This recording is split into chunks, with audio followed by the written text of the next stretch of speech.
Okay, good evening once again. So we are going to just have a very quick recap of what we saw last class. We essentially saw the contracting firms, and then we saw that a contractor agrees to furnish certain services, some material, or like equipment, personnel that meet certain requirement. Okay, and it should be at a mutually agreed price, and also it should be within a specified time frame. So these are some of the things for which you can issue a tender, and these are some of the things which we so that there is a vendor registration process where the vendor shows and proves that he is capable of doing the task which has been mentioned or which is required or desired by the owner. Okay. So today we'll go through trying to understand what is the content of a contract document. So we were telling that you are going to study the contract document. You are going to look into what is there inside a couple of contract documents. I have not uploaded it yet, but today or tomorrow it should be online. You should be able to access your Moodle page. So these are the things which will be there. Intention of the parties. I want to construct a multi-story building. Okay, for instance, one of the tenders which you will be studying is about a school building which is going to be done by CPWD for Kendra Vidyalaya. So there is the intention of the parties. So there will be what is going to constitute the commencement of work, what constitutes the completion.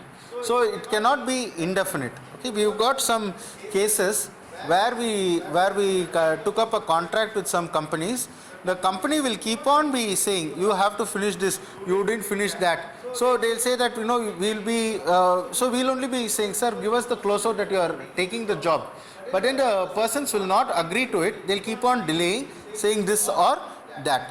So now what happens is, maybe because there were some wordings in the contract document which was favoring the owner, this might be extended. In the same way, there might be something which is favoring the contractor, and also the contractor will make the most of such a thing. So the thing is, we have to have something which says what starts the work, what finishes the work, and when we say control, we are going to define what is the way by which we are going to agree to say a job has started or a job has got over. I'm sure that you would have taken a course in quantity survey, or you will be doing it. Now when you do the quantity surveying, you will notice that there are certain fixed units for measuring items of work. For example, brickwork, which is going to be just a partition wall, is measured in meter square. On the other hand, all the other more than one brick and above, the partition wall is usually a half brick thick. So that is measured in meter square. But then when it is going to go for the wall, it's going to be measured in meter cube. Same item, but then it's going to be done differently. For example, tiling, when it's done on the floor, that is measured in meter square. On the other hand, when there is a skirting, if you see in most of the tiled areas, you'll find that there is a strip of tile which is made along the wall. Now skirting is measured in running meter. On the other hand, if you are going to go for dado works, where like in the bathroom or kitchen we got a tiling up to sill level or maybe lintel level, that's called dado work. That is measured again in meter square. So the unit of measurement keeps changing depending on the objective, what you are thinking you are going to, where it's going to be. Okay, so it is also going to be a recognized unit of measure where both of us, the owner as well as the contractor, agree that it's going to be measured in a specific unit of work. And also please remember, on an off note, I'll also say that whatever is the wastage which is involved, that is usually not measured. That is on the contractor. For example, I gave this example in my structural steel class. You may get your girders in 12 meters length. Suppose a girder is requiring only 10 meters, is going to be 10 meters long. The extra 2 meters what you get, that is wastage. So you cannot tell the contractor, the client, I have bought so many tons of steel and only and you have to pay me for this much. They'll only bill you for what you have erected. Whatever else extra is there, that is not going to be paid for. Okay, so this is what this is what we call as the control of works. Payment is the thing which the contractor receives, and then there may be some fines because of some delay or some other reason. There might be a breakage which should have been done. So this is the fine which is imposed. This is a cost which is imposed to the contractor. Again, there is penalty. He may not finish the work in time.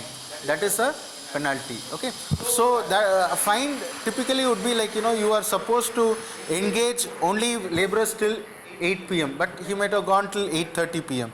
Okay. Usually earlier women were not allowed to work beyond 6 sundown in many of the cases. But now that law is gone. But still, if you are not doing it, then you can have a fine imposed. They may say 10 watchmen have to be there, but then you may have only put 7. So that sort of thing will all come under fines. Statutory obligation, legally there are certain things. For example, you cannot have children in your site. In fact, you cannot take your child also into the construction site. Okay, so that is a statutory obligation to pay a person the Employee Provident Fund, EPF. That is a requirement which is made by law. You cannot you just can't escape it. Today you are supposed to have a biometry of all the labor force. Very difficult, but it has to be done. Okay, so these are things which you cannot tell the government, I was not aware of. These are all statutory requirements.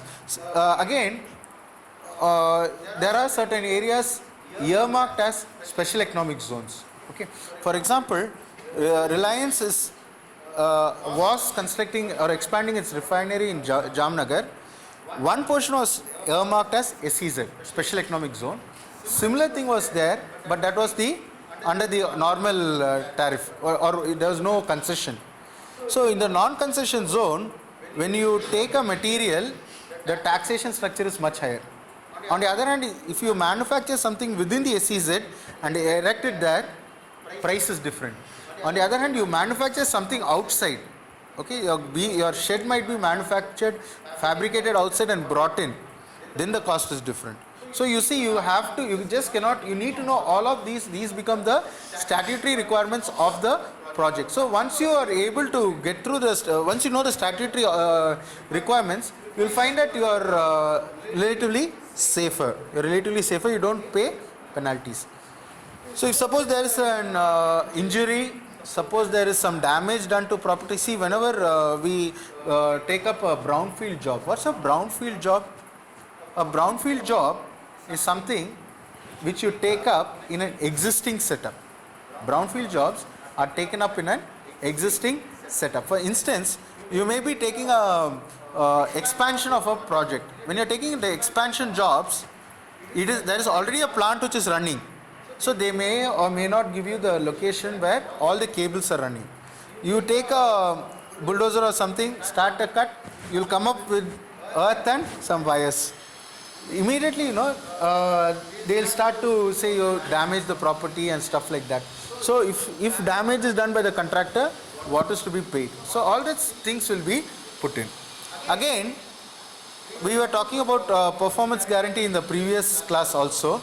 You have to give some sort of a guarantee that the thing you are constructing is going to work.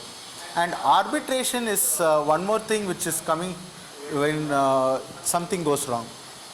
I will say I have completed the work, but you will say I have not completed the work. So we both are having a difference of opinion. How we sort out this difference in opinion is arbitration. Okay, we will deal with arbitration separately. It's a huge thing.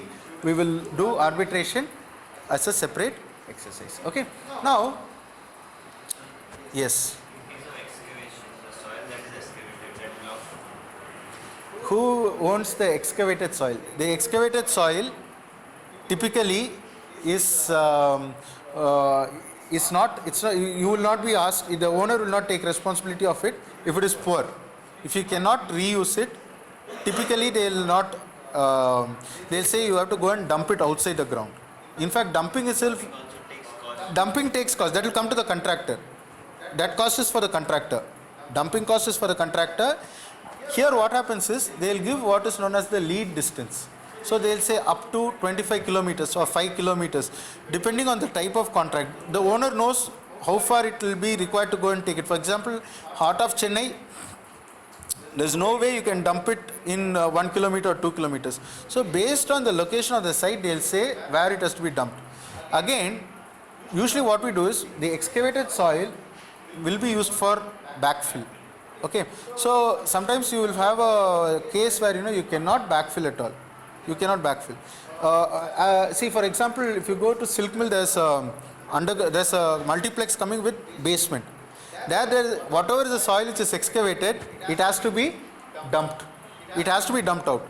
So the owner will say you have to dump it. He doesn't care where you dump it, because in that case he doesn't have any land to dump it.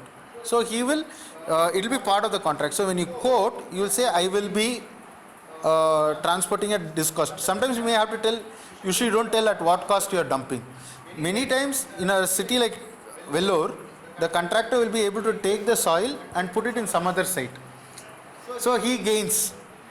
Okay, so these are things which it will go case by case. But definitely bad quality soil you will have to throw. If the soil matches the requirement, like they'll say it has to have such and such gradation, it should be free from clay before you can backfill. Only if these conditions are met, then you will be allowed to backfill. Otherwise, you will have to take it out. It's always cost to the contractor. Okay, I hope it answers the question. Okay. Now, there will also be the list of authorized persons. I am not going to go through too much into all of this. I think you would have gone. You would have even liquidated damage. Yeah, LD. Liquidated damage we didn't talk about. Suppose you are running a contract. You are taking a contract. You do something which causes a problem to the other party.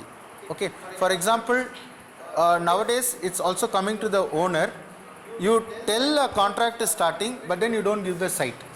Suppose it's a brownfield, you need to hand over the site to the contractor before the job starts. If you are not getting the land, how are you going to start the work? How are you going to match the schedule? So at that time, all this will go into arbitration, and then you say, I suffered so much of loss because I didn't get the site. But usually what happens is the contractor doesn't fight because he still has a job to get done. So usually they don't fight. But the owner, he will say, because you did a particular, because you didn't deliver in time, this has been my loss. So you have to make good. So there will be clauses. There will be specific clauses saying how this liquidated damage is going to be handled.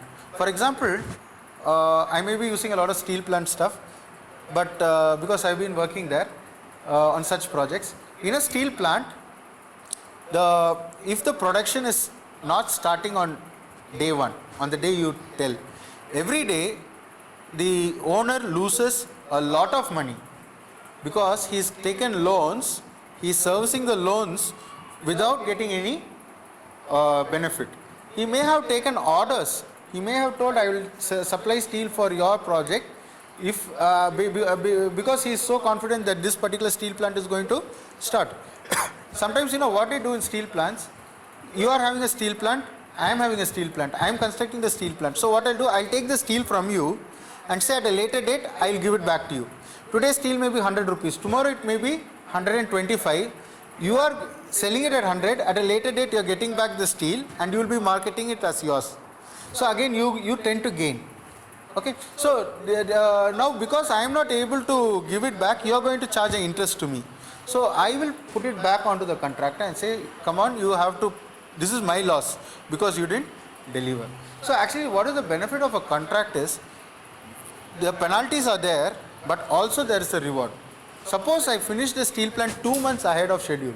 That means the owner is very happy because he is starting production 2 months ahead of schedule. Instead of paying interest on loan, he is earning money and also servicing the capital. So the capital gets diminished faster. So what they do is, they'll also have a reward clause where you will be paid a bonus. That's called a bonus clause. I forgot to put the bonus, but you will also be paid a bonus if you deliver in time. So this is what makes a contract attractive. This is what makes a contract attractive. Today, if you put in bank certain sum of money, you get hardly 4% of interest. Okay, and that is also reducing. In fact, some countries are saying if you keep money in the bank, you have to pay money because I am keeping your money safe. I am sure that the way that we go, that might happen to India. So it means that you have to take your money, put it in some other place. So for example, putting in stocks and shares, there's a bit of risk. But if you look at a contract, you will try to get at least 15% profit, 15 to 20, 25% profit as far as possible. And this is possible only if you are having an element of risk. If you take a risky project, you can even say 50% or 100% or 200% profit, because nobody else is there wanting to do the job. Jammu and Kashmir border, how many of the people will be very interested to go and do the fencing? If it is not a Pakistani bullet, an Indian bullet is going to kill you.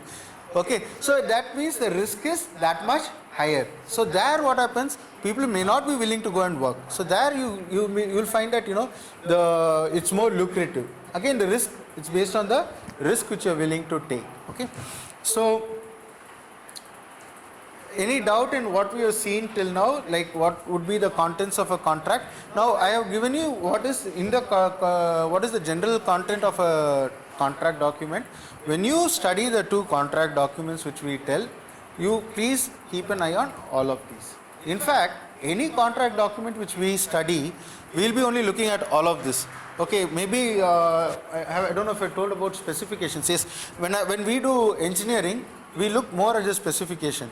Is he asking for gold plating or silver plating or no plating, galvanizing? So each of that has a separate cost. So we need to understand what he wants, and based on that our pricing is going to be.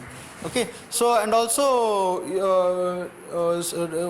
so many other things like drawing will show what is the kind of work which is expected, so on and so forth. Okay, now these are some of the terms which are there. What is the offer which they are making? Okay, then there is something who accepts the proposal, and you got a promisor. If I take up the contract, I am the promisor. If you are giving the contract, you are the promisee. And in contract, void agreement means it's just something which is which you speak and which can be just made nullified. Okay, which can be nullified, and it is not usually enforceable by law. But a contract is enforceable by law, and a voidable contract is something which you can at a later date cancel off. Okay, based on somebody finding it. There is when somebody is aggrieved, they can have the contract cancelled. This is a voidable contract. Okay, and all our contracts are based on the Indian Contract Act. This was done by the British, and I would like you to just go through these websites. Okay, especially if you go through the Indian Contract Act 1872 in Wikipedia, almost all the things which I defined earlier are already mentioned there. I don't want to repeat something which if you just make a glance, you'll be able to understand. Okay, so this is the actual Contract Act. This is a very good summary of the Contract Act. So what you have to see is, when is a contract enforceable? Who can enter into a contract? Okay, so these are all put in this particular website. Probably you just take a snapshot if you want to do it immediately. I may be taking a day or two before I will be uploading the slides. I mean it, yeah. Take your mobile phone, take a photo shot. I find that it's a very convenient way of getting things done.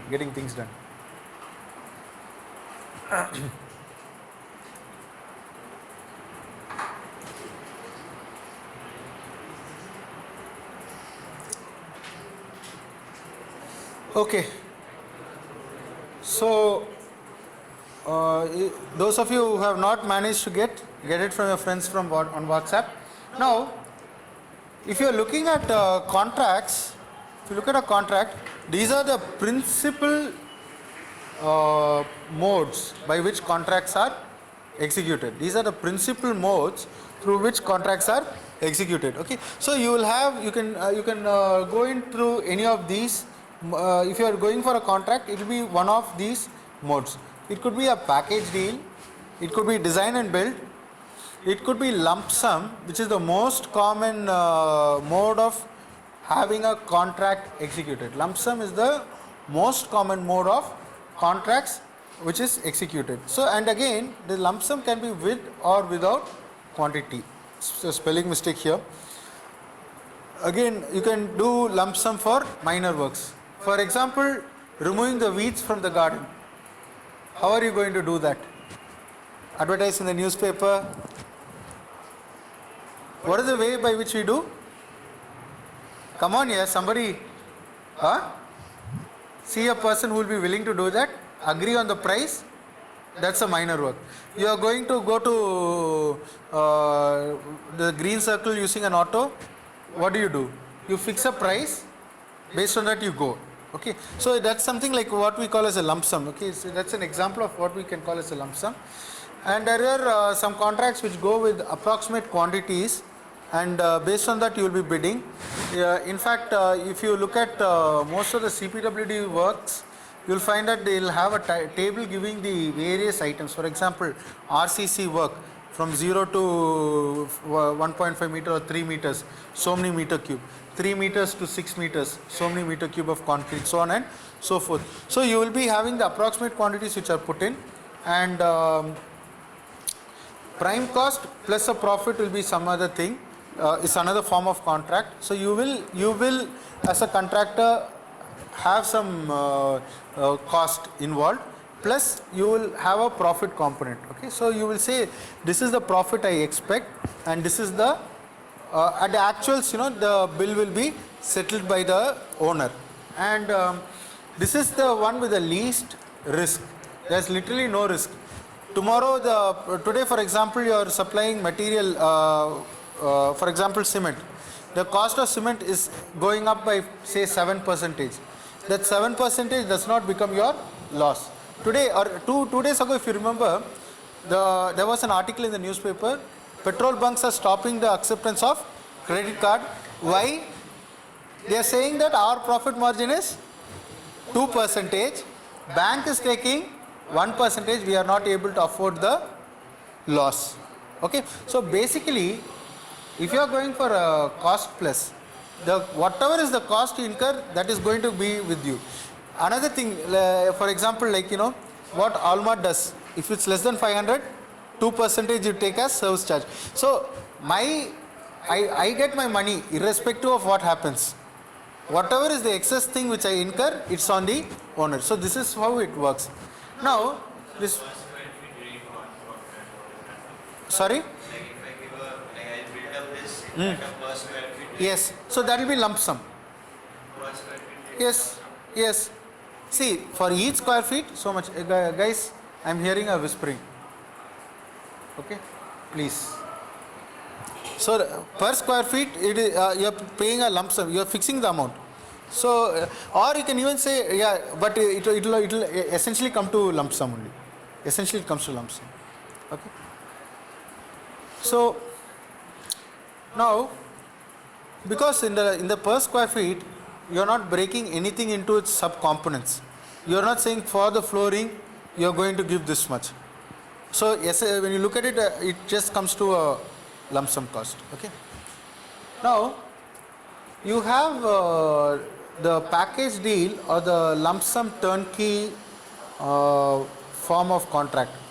Now, this is something which I say will be the most attractive or lucrative type of contract for an individual. All the contracting companies whom you would desire to work for would be working on this principle only. Okay, there will be a package deal. It means they will, the typical contract is, there are two types of contracts. There are 2 envelope system and a 3 envelope, or 2 cover and 3 cover system. Today, of course, you don't go by the cover, you go by the bid which you place. What is this 2 cover? You will only give a technical bid and a price bid. You will only give a technical bid and a price bid. So technically, you will say that, okay, I will do M30 grade. You will say, yes, I will give M30 grade. You will say painting. I want, say, Asian Paints, 3 coats. You will say, yes, I will give Asian Paints 3 coats. So like this, technically, you will say, I am qualifying for I am agreeing to all the specification. You can also say, I am not agreeing for only Asian Paints. I will use the Indian standard, paint of equivalent standard, and then do it. Sometimes many of the things may not be standardized according to the Indian code. So you may have to go and approach the foreign codes. So they will put a blanket statement according to Indian standards. So then you'll say no, that's not available. So when you do all of this, this is called as the technical part of the bid. The other part is the price bid. So usually what happens, once you qualify for the technical part that you are going to do the job to the requirement, they will ask you the price. Okay. So once you get the price, your contract is through. Okay. In the next class, probably I should deal with. I just have a piece of paper. Paper. I forgot to bring my note. Thanks. So in the next class, we will just see the various ways by which the finance model or whatever. Yeah. I'm sorry, I lost a little track here. Okay, so the 2 cover and 3 cover concept is there. Probably I will not deviate from my lecture now. I will come to that in the next class, because that is an important part to understand. Okay, so if you look at the packaged, this package or lump sum contract, you will find that the pre-contract period is relatively short. You remember we were talking about the feed, front end, engineering design. So the owner need not do a very extensive feed. He doesn't have to get all the bill of quantities in place. The risk is on the contractor. Okay, and the consultant can be chosen. Typically the consultant during the execution of the project will be with the EPC contractor. So then if suppose there is a variation, what happens is, today you might in the contract told I want 3-meter wide road, but later on you want to upgrade the specification, means the contractor will jack up the price like anything, because he has cut cost everywhere. This is the only place where he will be able to increase the price. Okay, so if there is a variation, the valuation will be done by the contractor, and that is not going to be favorable for the owner. And then completion date is fixed. So everybody is a little hostile in this, because everybody is going to lose money. Nobody wants to lose money. Everybody wants to get the best. Okay. So this is the packaged contract, or the lump sum turnkey, or the EPC mode of contract: engineering, procurement, and construction mode of contract. The owner doesn't have to do anything. For example, if suppose you are taking a fertilizer plant, you will find that Saipem, where I worked, had a license was a licensor for the production process. To get urea in a particular product as a product using a technology was patented by Saipem. Many technologies are there. One of the technologies by Saipem. So it means that if you want to start your fertilizer plant, you may have gone to L&T. L&T doesn't have a license. But as a owner, you don't worry about who's providing you the license. You want urea, you want so many million tons of urea done per year. That is the only specification which you give. How it is going to be done will be the contractor's job. You as a owner will just come into the company, like how you start a car. You don't go about saying the car is just coming to you. You go turn the car is going to run. Same thing happens. A plant, a building, whatever. The owner doesn't have to do anything. Everything is done. That's why they call it turnkey contracting. Okay, that's why they call it turnkey contracting. Okay. Again, there is the design and build. So this is one of the most common or very important things in civil engineering contracts, where it's purely civil engineering. If it's an industry, like you need to have so many other players. But if you are only going to do, for example, residential complex or a factory, like apartment block, hotel, something like that, you'll find that the design and build is very efficient. Okay, and usually design and build is by one person. EPC can be done by quite a lot of people. A contractor can make it a joint venture. He can also make it as with other partners. It can also be done as a partners. Okay, so usually design and build is will have a longer pre-contract period, and choices can be employer or the contractor.